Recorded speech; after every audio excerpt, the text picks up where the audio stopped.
Hey, look at this. Hello? Hello, may I please speak to Taylor Waddell? She's not home yet. Who's calling? Oh, this is Susan from Planned Parenthood. Wait for it. I have her test results. If you could have her give me a call as soon as she can. It's urgent. Thank you. She's not going out with anyone. The girl on the left has a friend whose on-again, off-again boyfriend, Jason, was seen at the mall with a different girl named Taylor. Taylor stole her friend's boyfriend. We don't like Taylor. So, she calls Taylor's mom, the woman on the right, and makes her believe that her teenage daughter is pregnant. This would then lead Taylor's mom to forbid Taylor from even looking at any boy for the next 3 to 5 years, including her friend's on-again, off-again boyfriend, Jason. Hence, Taylor is no longer a threat to her friend and the problem has been neutralized in the most elegant and stress-free way possible. She simply used subtle manipulative tactics to get what she wanted and she barely even lifted a finger. That is Regina George. Now, look at this clip.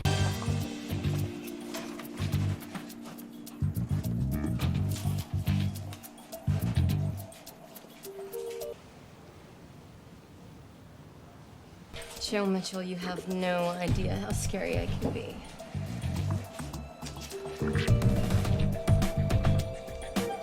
Right.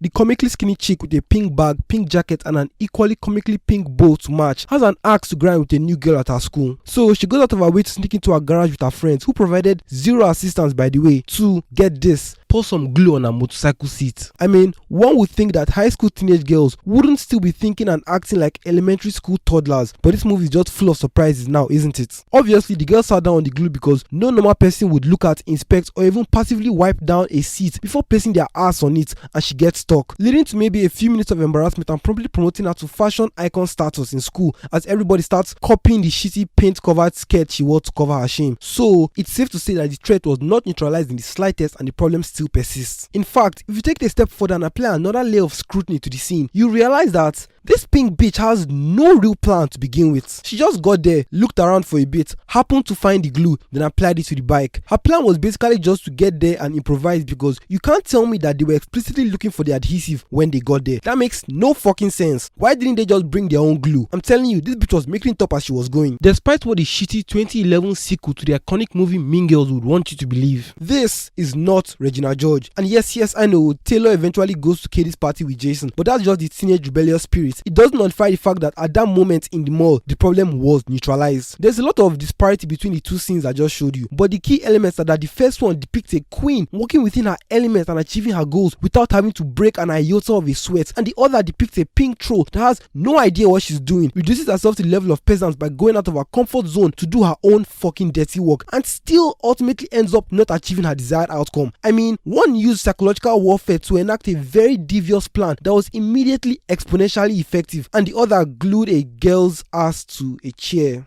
What are we doing here? Making a Mean Girls video right after making a gay Batman video doesn't exactly scream Sigma male energy, but I assure you guys, I like women very much. Now, whether or not they like me back is a completely different story, but that's besides the point. It's also funny how the gay Batman video might not still be out of copyright hell by the time I upload this video, to be honest. The original Mean Girls came out in 2004, while its shitty remake came out in 2011. Yes, remake, not sequel. We'll elaborate on that much later. So, while these two movies have been out and discussed to death in the cultural zeitgeist for over a decade now, I only found out they existed a few months ago when my brother made me watch it with him back to back one fateful evening. At first, I was hesitant because, come on, you've seen what my Patreon tiers look like. So, a movie about a bunch of high school teenage girls running around scheming and plotting on what psychological tricks to play on each other for an hour and 30 minutes doesn't exactly pique my interest. But my brother really wanted to watch them again with me, seeing as how he had seen them before and wanted me to judge which movie had the most attractive girls. So, I saw, subscribe to my Patreon by the way, you get access to all my video scripts, behind the scenes and previews of upcoming videos, monthly movie commentaries and exclusive video essays. So, I was able to pass off spending quality time with my brother that involved us watching pretty girls on TV for a couple of hours. I ended up watching Mean Girls 1 and 2 back to back that same day. And I have to say, I really enjoyed Mean Girls. I learned a lot about human psychology and there were a lot of great payoffs at the end. We watched it on cable TV, so there was no way to pause and scroll on YouTube for 10-minute intervals. I was deeply immersed in the Mean Girls world as a result of me giving the TV screen my full attention for a collective 3 hours. But what made me appreciate the first Mean Girls movie is exactly what made me detest the unholy sequel from the pits of hell. Because I had nowhere else to divert my attention, my brain kept on noticing and picking apart all the bullshit that was in this movie. It even got to the point where I couldn't believe how bad this movie was when juxtaposed with the original that I had just seen. So So I took a piece of packaging paper and started writing down all the reasons why the movie was so bad. You see, usually when I watch a movie and I see some dumb shit, I'll pause it and break down why the shit was so dumb. Then I resume watching, see some more dumb shit, pause, bitch and moan some more, then rinse and repeat. But this shit was on cable, meaning I didn't have time to properly dissect why I didn't like a particular character choice, because in the very next scene there's a gigantic plot contrivance waiting for me to complain about. Eventually I opted to just take notes and bitch about the whole thing later, which I did, but it still wasn't sufficiently satisfactory enough for me to move on and put this piece of shit behind me. So I'm making a video about it and making it you guys' problem too. The first Mean Girls movie is essentially a teenage comedy drama about a girl who has been homeschooled for most of her life and is now joining high school for the very first time. She makes some friends on the first day and encounters a group of mean girls who run the school with an iron fist because of how incredibly sexy, manipulative and resourceful they are. The mean girls, commonly known as the Plastics, take a note of Katie, that's her name by the way, see her as a threat, probably because of those big old titties. Well, that's not entirely inaccurate, because the first conversation Regina has with Katie is about how pretty she is. Fucking knew it. Then, as a sort of keep your friends close and your enemies closer kind of tactic, she invites her to join their group. Now, Katie is nice, naive, and very fuckable too. Yeah, but that's besides the point. So, because she's so nice and innocent, she thinks this is a genuine offer of friendship and goes along with it. But her friends then tell her how cruel the girls can be and how this is probably a trap. So, they all decide to take the girls down before they have a chance to hurt Katie or anybody else. And yeah, that's about it. From here, all sorts of hijinks and shenanigans ensue. The first Mean Girls has the most amazing characters you will ever see in a teen comedy. And the main character even goes on this whole arc where she starts out as innocent and ends up just as cruel and malicious as the Plastics that she's trying to stop. The plot is so engaging and the themes of the movie are immaculate. There's a lot of useful commentary in here about how girls are their own worst enemies, and it's handled quite well actually. The first movie is just an all-round delicious serving of quality storytelling that anybody can watch and enjoy. I mean, my 13-year-old brother loved it so much that I made me watch it with him on his second viewing, and that nigga used to watch mostly cartoons not too long ago, so that says a lot. Now, having said all that, what exactly is a sequel? Well, from a limited understanding based on the many years I've spent aimlessly watching movies for fun, a sequel is a sort of continuation of a fictional story that expands on the original world, tells a new story that stands on its own, and is simultaneously a logical extension of the first story. For the medium of film, it is required that the sequel has the same actors from the original narrative, playing the same characters within the new story for the sake of seamless continuity. New actors, however, can be used in addition to the original cast for the sake of fleshing out the world building and helping expand the lore of the universe in new and interesting ways. So, by that definition, is Mean Girls 2 2011 a real sequel? No, it's fucking not. The title of this video has the word sequel in air quotes because, by definition, this movie is not a sequel. It's a shitty, low-budget, cash-grab excuse of a remake with less attractive girls that only exists to capitalize on the very profitable and recognizable Mean Girls IP. I mean, I've seen shitty sequels before, but definitely none like this. You see, your standard shitty cash-grab sequel will at least perform one of the two jobs of a sequel, which are to expand the lore of the original story in interesting ways and tell a new compelling story. But this so-called sequel is just the exact same story, told in a less engaging way with completely different actors that have new character names and do nothing to expand on the pre-existing world building. It would be like if they made Spider-Man 2 but it was the exact same origin story from Spider-Man 1 all over again, with the only difference being that this time it stars Jared Leto as John Scott or some shit. That sounds fucking crazy, right? Well, it should, because that's exactly what Mean Girls 2 did and it's blowing my fucking mind. You wouldn't even know these two stories took place in the same world if not for the principal staying the same, which makes even less sense because are the events of the original story playing out again exactly as they happened in the first movie, beat for beat, and the principal just so happened to be in both stories playing the same roles without experiencing any deja vu? Or is this a different universe in the Mean Girls multiverse where everybody happens to look different except for the principal? Or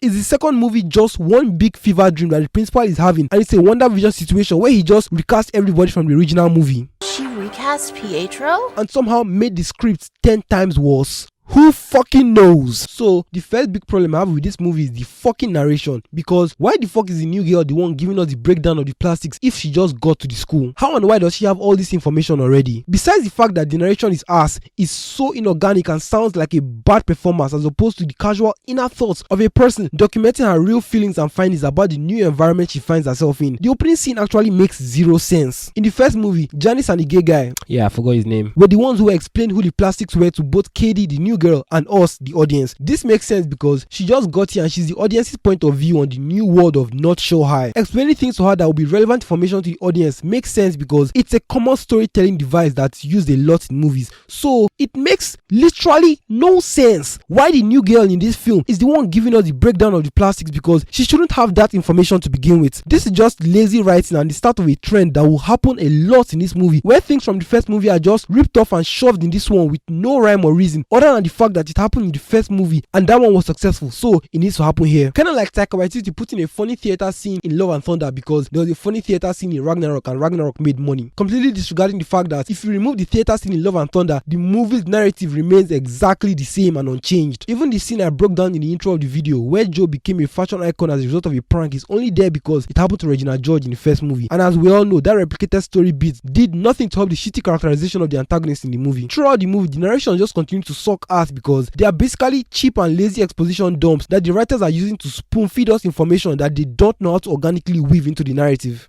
Me with that bullshit.